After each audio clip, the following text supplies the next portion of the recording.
প্রায় ১.৫ দশক ধরে স্থগিত থাকা মিয়ানমারের বহুল আলোচিত মিৎসন জলবিদ্যুৎ বাঁধ আবারও আন্তর্জাতিক আলোচনার কেন্দ্রে। চীনের সমর্থনে প্রকল্পটি পুনরায় এগিয়ে নেয়ার বিষয়ে দুদেশের আলোচনা জোরদার হয়েছে বলে গণমাধ্যমে উঠে এসেছে।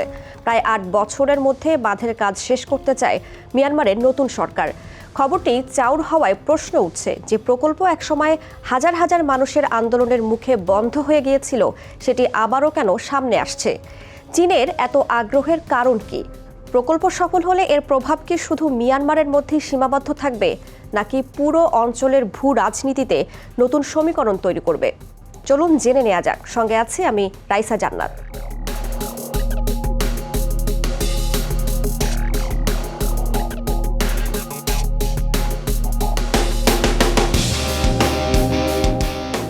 মিৎসন বাঁধ নির্মাণের পরিকল্পনা করা হয়েছে মিয়ানমারের উত্তরাঞ্চলের কাচিন রাজ্যে, যা চীনের ইউনান প্রদেশের সীমান্তের খুব কাছাকাছি অবস্থিত।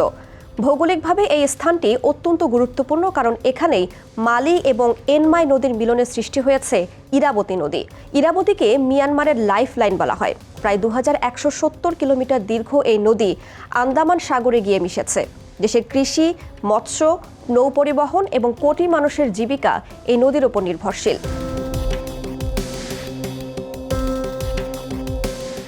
প্রকল্পের মধ্যে রয়েছে বিশাল জলাধার, প্রায় ৬,০০০ মেগাওয়াট ক্ষমতার জলবিদ্যুৎ কেন্দ্র, শত শত কিলোমিটার দীর্ঘ বিদ্যুৎ সঞ্চালন লাইন, নতুন সড়ক ও সহায়ক অবকাঠামো এবং স্থানীয় মানুষের পুনর্বাসন কর্মসূচি।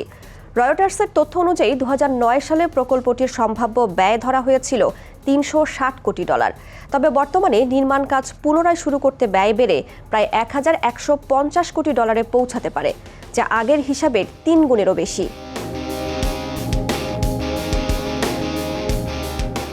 পরিবেশ বিজ্ঞানী সহ মিয়ানমারের বহু নাগরিক মনে করেন, এই বাঁধ নির্মিত হলে দেশটির লাইফলাইন ইরাবতী নদীর স্বাভাবিক প্রবাহ মারাত্মকভাবে ব্যাহত হবে।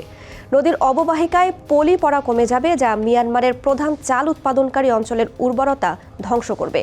একই সঙ্গে কাচিন রাজ্যের হাজার হাজার মানুষকে তাদের পূর্বপুরুষের ভিটেমাটি থেকে উচ্ছেদ করা হতে পারে।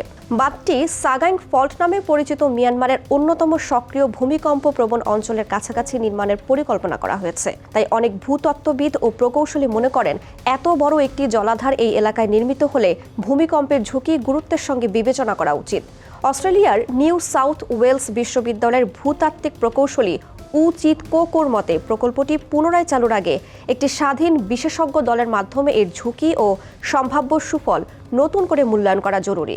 পরিবেশবিদদের আশঙ্কা, যদি কোনো শক্তিশালী ভূমিকম্পের কারণে বাঁধের কাঠামো মারাত্মকভাবে ক্ষতিগ্রস্ত হয়, তাহলে বিপুল পরিমাণ পানি নিম্নাঞ্চলে নেমে এসে মাত্র ৪৩ কিলোমিটার দূরে অবস্থিত কাচিন রাজ্যের রাজধানী মিতচিনা পর্যন্ত প্লাবিত হতে পারে। তাছাড়া পরিকল্পনা অনুযায়ী এই বাঁধ থেকে উৎপাদিত প্রায় ৬,০০০ মেগাওয়াট বিদ্যুৎ শক্তির প্রায় ৯০% যাবে চীনে, বিশেষ করে ইউনান প্রদেশে।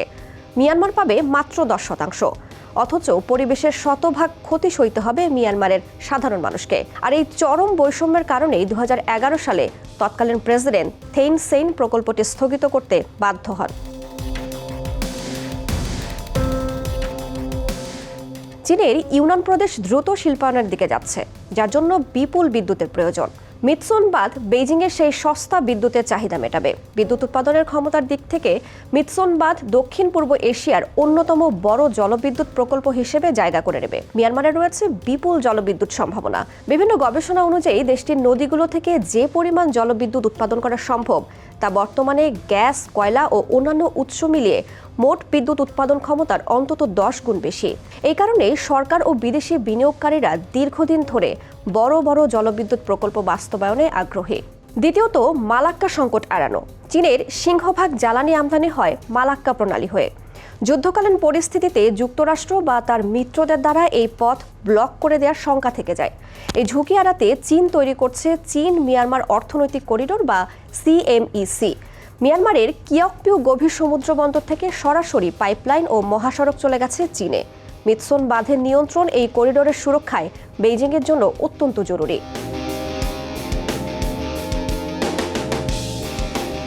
উৎপাদিত বিদ্যুতের সিংহভাগ চীনে যাবে, তাছাড়া পরিবেশগত ক্ষতিও রয়েছে। এসব জানা সত্ত্বেও মিয়ানমার সরকার কেন প্রকল্পটি নির্মাণ করতে চায়? বিদ্যুৎ উৎপাদনের বিশাল সম্ভাবনা থাকা সত্ত্বেও মিয়ানমার এখনও দক্ষিণ এশিয়ার অন্যতম বিদ্যুৎ সংকটপূর্ণ দেশ। মাথাপিছু বিদ্যুৎ ব্যবহারের দিক থেকে দেশটি বাংলাদেশেরও নিচে অবস্থান করছে। প্রকল্পটি বাস্তবায়িত হলে সরকার বিদ্যুৎ বিক্রি, কর, রয়্যালটি এবং যৌথ মালিকানার অংশ থেকে দীর্ঘমেয়াদে রাজস্ব আয় করতে পারবে।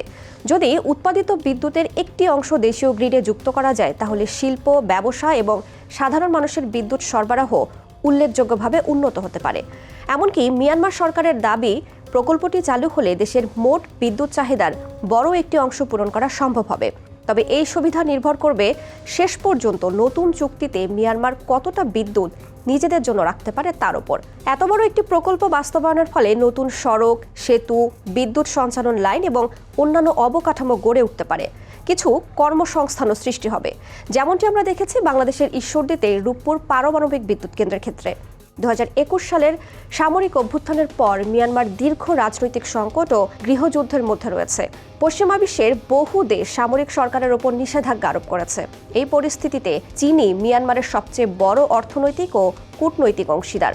আন্তর্জাতিকভাবে প্রায় একঘরে মিয়ানমারের সামরিক জান্তাকে টিকিয়ে রাখতে চীনের সাহায্য এখন অনস্বীকার্য। আর এই সুযোগেই বেইজিং আবারও টেবিলের ওপর নিয়ে এসেছে তাদের সেই স্বপ্নের প্রজেক্ট।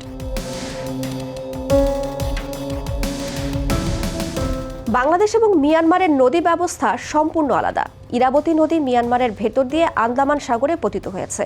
বাংলাদেশ মূলত গঙ্গা, ব্রহ্মপুত্র ও মেঘনা নদী অববাহিকার অংশ, যা ভারত, চীন ও নেপাল থেকে এসেছে। তাই ভারতের ফারাক্কা বা চীনের তিব্বতের বাঁধের মতো এই বাঁধের কারণে বাংলাদেশের পানি প্রবাহ কমে যাওয়া বা খরা হওয়ার প্রত্যক্ষ শঙ্কা নেই, এমনটাই মনে করা হচ্ছে। তবে ভূরাজনৈতিক ও কৌশলগত কিছু ঝুঁকি থেকে যায়।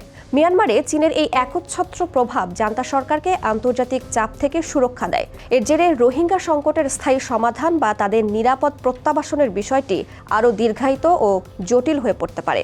এই বাঁধ ও অর্থনৈতিক করিডোরের মাধ্যমে বঙ্গোপসাগরের ঠিক পাশেই চীনের উপস্থিতি ও সামরিক জান্তার ওপর তাদের নিয়ন্ত্রণ কয়েক গুণ বেড়ে যাবে, যা এই অঞ্চলের ভূ রাজনৈতিক ভারসাম্য, যেমন ভারত ও যুক্তরাষ্ট্রের অবস্থান, নষ্ট করতে পারে।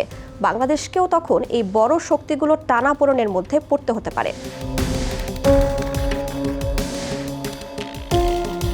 এরই মধ্যে মিদসন বাঁধ নির্মাণের খবরে উদ্বেগে পড়েছে ভারত। বাঁধটি মিয়ানমারের কাচিন রাজ্যে নির্মাণ করা হবে, যা ভারতের উত্তর পূর্বাঞ্চলীয় রাজ্যগুলোর, বিশেষ করে অরুণাচল প্রদেশ ও নাগাল্যান্ডের খুব কাছাকাছি। বিশ্লেষকদের মতে ভারতের একদম সীমান্তের কাছে চীনের এই বিশাল কৌশলগত উপস্থিতি এবং প্রভাব দিল্লির জন্য বড় নিরাপত্তার ঝুঁকি তৈরি করছে। তাছাড়া এই বাঁধ থেকে উৎপাদিত বিশাল পরিমাণ বিদ্যুৎ সরাসরি চীনের গ্রিডে যাবে। এতে মিয়ানমারের জ্বালানি খাতের উপর বেইজিংয়ের একক আধিপত্য তৈরি হবে, যা এই অঞ্চলে ভারতের অ্যাক্ট ইস্ট নীতির পরিপন্থী।